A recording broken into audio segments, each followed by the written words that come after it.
Мартин гэдэг 30 орчим насны залуу Теннессee муж улсад өсөж төрсөн байдаг. За гэр бүлийн бизнес буюу явуулын циркэд өссөн Мартин өсвөр наснда агаарын үзүүлбэр буюу акробатчин болно гэдэг тийм сонирхол хоббидо хөтлөгдөж аавдаа энэ тухай зохиолгосон. За аав нь бол газар дээр ганц хүүгээ юм эрсдэлтэй спортоор хичээллүүлэхгүй. Тэрний оронд энэ бизнесээ авч явах эдийн засаг маркетинг чиглэлээр сурнаа ингэнэ гэсэн тийм заавар зөвлөгөөг өгсөн. За ээж нь бас энэ хоёрын дунд одоо хатан тавьчуулагдсан зулцах шиг бас нарийн ширээ юм хэрж чадахгүй тэгээд нүдэн бүлтгнээд хараа суугаад байсан. За аав нь бол угаасаа хар багийн тийм хатуу хахир хүн байсан учраас Мартиныг ерөнхийдөө акробатчнаар яасан ч явуулахгүй гэдэг эцсийн шийдвэрийг хэлсэн. За Мартин өсвөр насндаа байсан учраас аавынхаа энэ үгэнд гомдож ингэж энд байж байхаар би Европ явж өөрийнхөө амьдралыг өөрийнхөө гараар бүтээнэ гэдээ ээж аавынхаа зөвшөөрлийг авахгүй Европ руу яваад өгсөн байдаг. За ингээд аав ээжтэйгээ муудалцаад явсан учраас эргэж тэр хоёртой холбоо байхгүй өөрийнхөө ажил амьдралыг хөөгөөд Европод хөл гараа болоод явсан. За ингээд нэлээд хэдэн жилийн дараа Мартиныг явсны дараа аав ээж хоёр нь хоорондоо бас асуудалтай болж тусдаа амьдардаг тухай сонссон. За тэгээ Мартин бас нэг акробатчны үзүүлбэрээр циркэд ажилд орсон учраас тэр цалингаасаа сар болгон ээждээ бас нэг 5-10 цаас явуулж одоо амьдрал ахуйд нь нэмрэлдэг байсан байдаг. Аавтайгаа үзэл бодол зөрөлдсөн учраас аавтайгаа түүнээс хойш ямар ч холбоо харилцаа байгаагүй. Ингээд Мартин нэгэн өдөр өөрийнхөө ээлжид мөнгөн гуйлгыг хийчээд тухайн ээжийнхээ хүлээн авдаг дансыг шалгаад үзэхэд сүүлийн 2 сар ээж нь данснасаа мөнгө аваагүй болох нь бол ойлгомжтой болсон. Шилжүүлсэн мөнгнүүд нь яг хэвээрээ байж исэн учраас Мартин ээждээ санаа зовж ээж руугаа залгасан боловч утас нь холбогдохгүй байсан. За ийм учраас ээжтэйгээ ойрхон амьдарч байгаа өөрийн багын найз Алиса гэдэг охин руу залгасан. За Алиса уцаа аваад Мартины ээж нас барсан. Тэгээд энэ тухай чи одоо хүртэл мэдээгүй байгаа мó гэдэг гашуун мэдээг дуулгасан.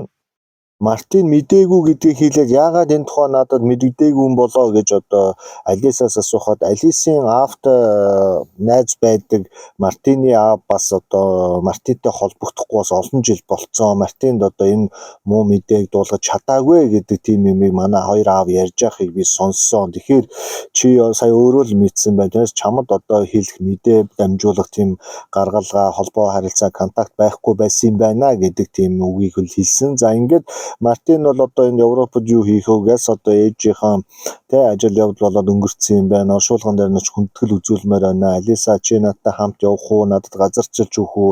Чамгүйгээр энэ хүчгүй зүйлийг би бас авч чадахгүй юм байна гэдэг саналыг хэлсэн. За багын найз Алиса нь бол мэдээ зөвшөөрөөд түүнийг хурж ирэх юм бол оршуулгын газар дээр нь хамт ус очиё гэдэг одоо үгийг хэлсэн. За удалгүй билетээ аваад Мартин Америкт Теннессee муж улстай ирсэн. Эренгүүтээ ээжийнхэн байгаа оршуулгын газарт очиод ээжийнхэн дуртай цагаан сараан цэцгийг одоо баглаг чулуун дээр нь тавьсан. За ингээд ээжтэйгээ сүүлийн одоо салах ёсыг хийж 2 сарын дараа нус нозмөлс болоо ингээд сууж явах үед гинт одоо Алиса хажуудалд нь байсан нэгэн булш руу гараараа зааж Мартин энийг хардаа энэ их сони юм байна гэж хэлдэг. За ингээд нулимсаа арчичаад Мартин хажуудлын ээжийнхээ оршуулгатайгаа чулуу руу хартал яхарахгүй чулуун дээр харт Мартинда зориулв гэсэн тийм үг сийлэстэй байсан. За ингээд доошоо зургийг харсан чинь яхааргүй өөрийнх нь багын хувцастай тийм зураг байсан байдаг. За ингээд Мартин мэл гайхад цэл хөхөрсөн. За тэнгууд Алиса бас гайхаад энэ чиний зураг байна, чиний нэр байна. Чамайг яагаад ингэж оршуулсан гэж одоо энд чулуун молоо тавьдаг үлээ. Юу болоод байна Мартин гэж хэлсэн. Тэнгууд Мартин бас мэл гайхад цэл хөхрөөд тэгээд энэ хоёр шоконд орсон. Тэгтэл Алис энэ хүүхэд магадгүй чиний эхийн өрөөсөн эсвэл чиний ах ч юм уу дүү ч юм уу байх магадaltaй юм байна. Ээж чинь оршуулгатай ингэж бараг тулгаад ингэж байрлуулна гэдэг бол цаанаас учир начтай. Чинь талаараас мэдхүү гэж асуухад Мартин бол юу ч мэдэхгүй би айлын ганцгүй тэгээ аав ээжтэйгээ багтаа ингээ муудалцаад мөрөө хөөгөө явсан. Удалгүй аав ээж хоёр салсан. Сүүлд ээж одоо ингээ ганцаараа амьдарч байгаа нас орсон байна.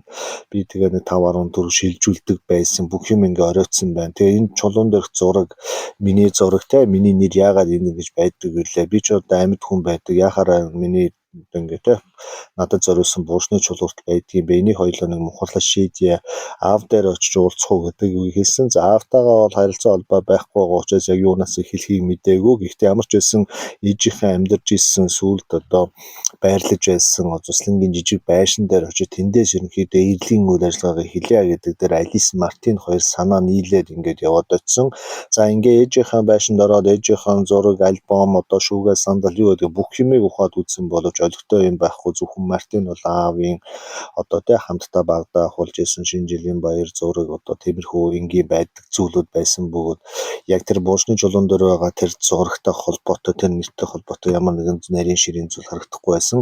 За ингээ Мартин маш ихээр гайхаж одоо ээжийнхээ бүх одоо авдар савыг янзалахаас гадна түүний хэвтжсэн гудсыг хүртэл эргүүлж үтсэн. За ингээ орон доор буюу гудсны доор нэгэн шаралсан одоо тэмдэглэлийн дэвтэр бол байсан байдаг. За ээжийнхэн тэмдэглэлийн дэвтрийг бол ерөнхийдөө урд нь багта хальт харж исэн. Ээж нь хаяа завтай үедээ ганц нэг одоо юм бичдэгнээс ш яг нэрийн сайн мэдэхгүй. За ингээ дэвтрийг гаргаж ир харахад он удаан жил одоо тэр дэвтрийг орон доор байрлуулсан учраас бас ингээ үргэлдээ дарагдаад ерөнхийдөө бичвэрүүд нь ингээд алга болчихсон хуучны одоо шаралсан хуудсуудад дээр байгаа нэр ус хаяг тэр бүх зүйлүүд бол нэлээд бүдгэрчсэн баг харагдахгүй болсон байсан. За тэр дунд одоо үеэл Бети гэдэг хүний нэрийг бичээд доор нь бас асрамжийн газрын хаяг нэр одоо ингээд бичсэн байсан. За ингээд яхаггүй Теннесси мужи улсад байдаг тухайн асрамжийн газар ээжийнх нь үеэл одоо ихч Бети гэдэг хүн энэ асрамжийн газарт байдгийг байна гэдгийг тэр шаралсан хуудсан дээрээс олж мэдсэн. За энэ хүнтэй очиж уулзвал ээжийн талаар арай илүү мэдээлэлтэй байгаа хаа. Энэ хүний араас одоо хоёул явъя гэдэг одоо машинд суугаад очисон.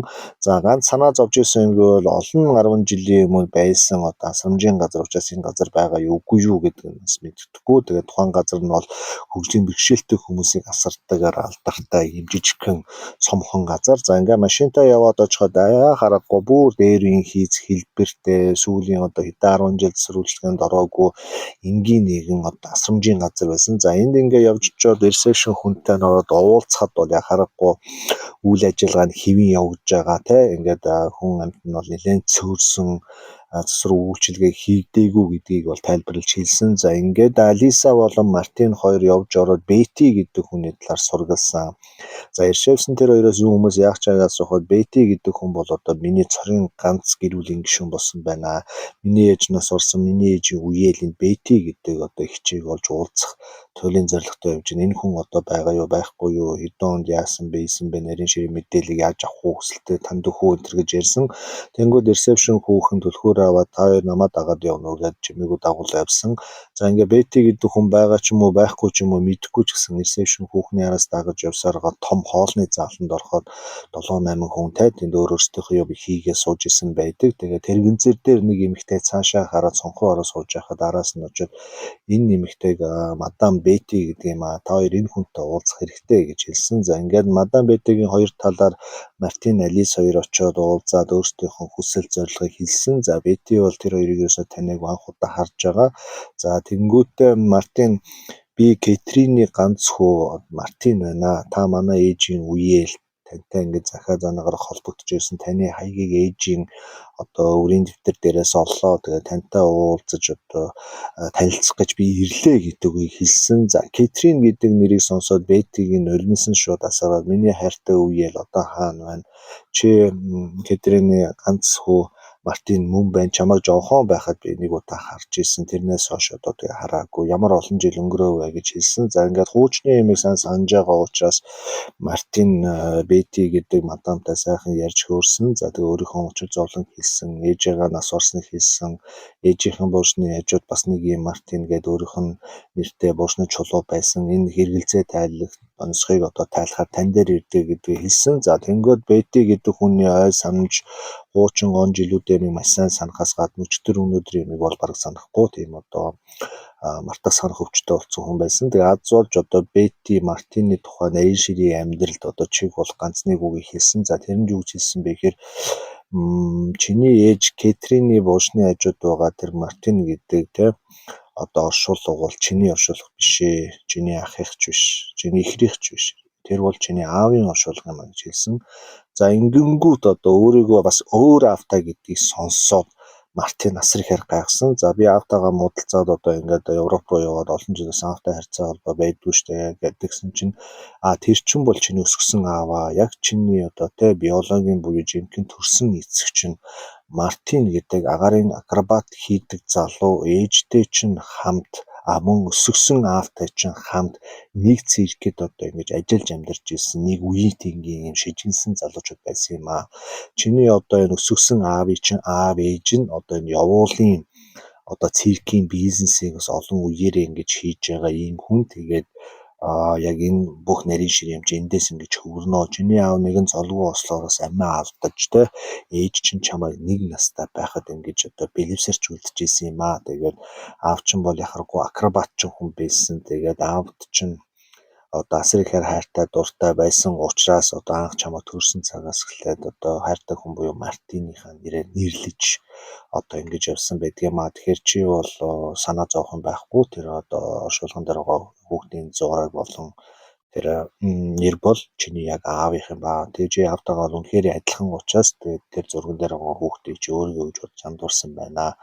Энэ бол нэг ийм болсон юм а гэдэг тийм тайлбарыг бол хэлсэн байдаг. За ингээд Бети гэдэг мадамаас нарийн ширийн зүйлийг одоо мэдэж явсан учраас одоо Мартин Алис хоёр өөрийнхөө олон жил уулзаагүй өсгсөн эцэг буюу одоо ээжтэй хамгийн сүүлд амьдарч исэн тэр хүнийг олж уулзахаас өөр ямар ч арга олоогүй. Эрлийн бүх үзүүр одоо тэр хүнд очиж байгаа учраас тэгээд яваад очисон. За ингээд яваад очиход бас хаалгууд нь түгжээтэй иймэрхүү нөхцөл байдал ухацсан. За ингээд хаалгаа онгоолгоо дотроос нь нэг хөгшин настай буюу одоо Мартины эмээ одоо өсгсөн аавынхын ээж нь гарч ирсэн. За гарч ирээд Мартиныг хараад танаад миний хүү хүрээд ирсэн ороод иргээд оруулсан. За ингээ яваад ороход одоо өөрийнхөө яг өсгсөн аав нь бас хэдхэн сарын өмнө нас орчихсон ийм нөхцөл байдлаас тодорсон. За дээрэс нь одоо өсгсөн аавынхын ээж нь ингээд ганцаараа одоо ингээд энэ байшинтай үлдээд байж байгаа. Чамайг одоо олон жил хүлээлээ чи хаана юу хийв яав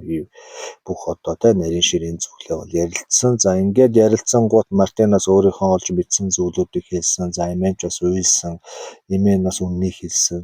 Чи бол миний хүүгийн төрсөн хүү бол бишээ.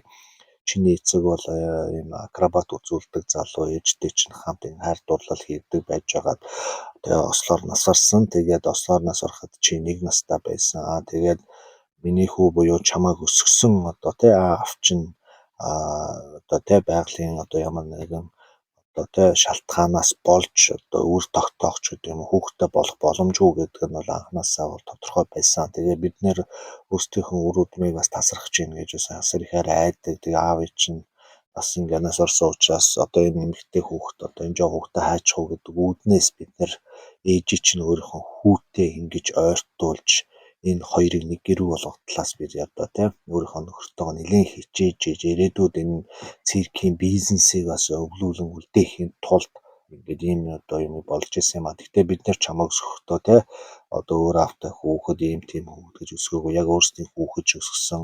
Тэгээд чиний одоо өсгсөн аав чинь яг чиний төрсөн эцэгтэй адилхан агаарын акробат чинь байсан учраас аавч нас орсны дараа миний хүү одоо акробатын үзүүлбэрээ болоод чамайг бас ингээд том болох үед акробат сонирхоод эхлэх үед асар ихээр стресстэж одоо ягаад ч юм ингээд жадлан эсэргүүцэж одоо чамайг ингэж акробатын юмар явуулахгүй шийддэг чи ийм нарийн хүчтэй байдаг юм а. Тэгэхээр миний хүү одоо энэ бүх нарийн зүйлийг чи мэдж авлаа. Энэ үлдээсэн өв хөрөнгө одоо энэ бизнесийг чи одоо ирж үргэлжлүүлж авч явахаас өөр ямар ч арга байхгүй болсон. Хэдэн үеэрээ одоо манай удмынхны авч ирсэн бизнес одоо ингээд чам дээр ирж энэ чи акробатын одоо үзүүлбэрээ болоод энэ бүх зүйлд одоо ороо намайг одоо харж хандахгүй байхгүй би удахгүй даасрах газар руу явах гэж байна гэдэг үгийг бол хэлсэн байгаа.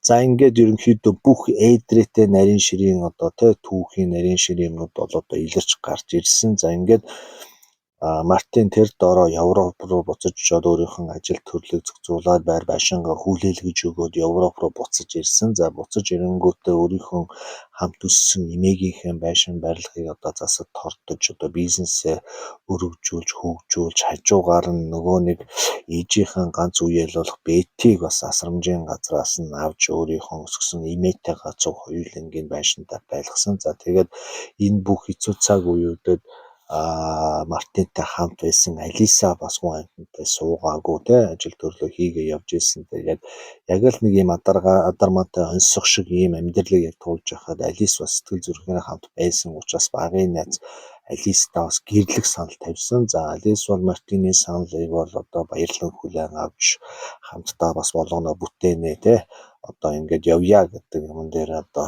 санаа нэгдэж бүгжийг хүлээж авсан байдаг. За ингээд Мартин гэдэг хүний одоо тийм үзэл туулсан амьдрал онцсох шиг энэ олон таавруудын араас одоо явхад бол үнэхээр юм бас адармаатай амаргүй байлаа. За тэгээд Мартин гэдэг залуу хамгийн сүүлд одоо тийм энэ өөрийнхөө түүхийг хуучлаад хэлж явахдаа хэлсэн байдаг. Бүх юм цаг хугацаатай. Нууц хүртэл цаг хугацаатай байдаг. Тэгэхээр цаг хугацаа явж л байвал ямарваа нэгэн нууц тайлагдж л байх болно гэдгийг бол ясмахаараа мэдэрсэн, үзүүлсэн Мартины амьдрал бол тэр чигээрээ сонирхолтой байсан гэж найдаж байна. За тэгээд ойрдоо хідүүлээ гоё түүхүүд суугийнхаа тий орж гараад ойрхон байх юм бол би нэг иймэрхүү хүнд хэрэгтэй хүнд бас юм бодуулсан ийм гой түүхүүдийг араасаа угсраад нэлийн эрчимтэй оруулах одоо сонирхолтой байгаа. Тэгээд иймэрхүү түүх та бүхэн таалагдж байвал комент хэсэгт одоо ядаж нэг цэг бичээд ядаж нэг лайк шеэр хийгээд өшөө олон найзуудаа бас хүргээ те гоё түүхүүд суугаас дэмжиж өгөөрэй гэдэг одоо хүсэлтийг өгье. Тэгээд он гарснаас хойш одоо цаг кофений мөнгөөр ханд өргөсөн тусал дэмжсэн бүх одоо үзэг сонсогч нартаа маш их баярлалаа гэдэг одоо хэлье. За тэгээд та бүхнийхээ ач тусыг одоо гоё түүхүүдээрээ л одоо хариулахаас өөр те одоо боломж олцсон гэхээр алга ямар ч байсан орж гараад ойрхон байж байгаа.